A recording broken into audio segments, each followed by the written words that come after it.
$5 an hour is what I pay for Spanish lessons here in the little village Otavalo in Ecuador. The classes are private, one-on-one lessons, and even though the building's a little bit damaged, the chairs are completely broken, and we don't have an electronic whiteboard in the room, I'm still learning way more Spanish than I'll ever learn at school, and I'll tell you why. Because the teachers simply cannot speak a word of English. Now you might think that's completely ludicrous, to be taught Spanish by somebody that can't speak a word of your language, but actually it has the opposite effect.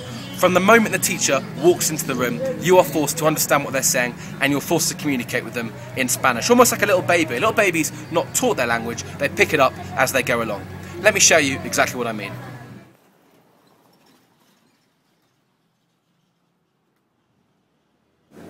So this is the fine institution they call the Spanish school. They call it a school even though the entire place consists of around 3 students, and I found the school by turning up in the village and then had a little wander around the area and stumbled across this place.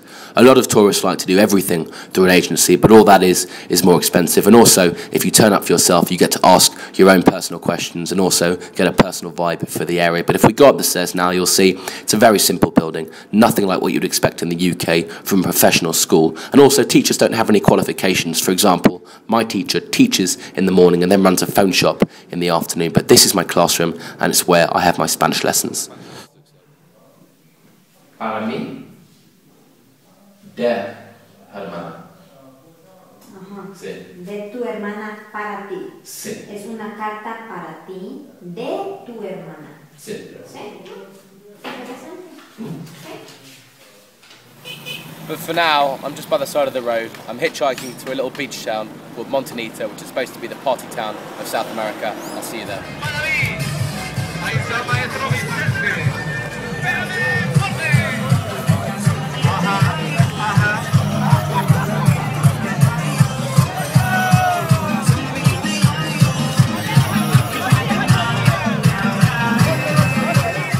So it's the afternoon after my night out in Montinita, and I've just spent the morning surfing. Montinita is renowned for its massive waves, so it attracts surfers from all over the world who spend the day surfing and then spend the night going out in the party town of Montinita. But I rented out the surfboard for $5 for the day, and interestingly enough, I didn't know this when I got here, but it's actually the World Surfing Championships here in Montinita this week. So on one side of the water is me, an amateur surfer, desperately attempting to cling onto my board in an attempt to stay above the water, and on the other side we've literally got world champions that are surfing and cruising the waves. So that's that. But last night I met a bunch of Ecuadorians in one of the beach bars, and I convinced them that I was indeed the British World Surfing Champion, and I spent 20 minutes giving them all tips on their surfing technique and telling them about my life, even though the closest I've ever got to standing up on a surfboard is Grand Theft Auto. But the nightlife in Montinita is truly fantastic. The beaches are packed with thousands of people and hundreds of them who are camping out for the evening. There are lots of big clubs in the village and also many little cocktail bars as well that charge around $2 for an extremely strong and very big cocktail as well. In some respects the place reminds me of somewhere like Maga or Malia, except people don't seem to be dancing it up covered in their own vomit.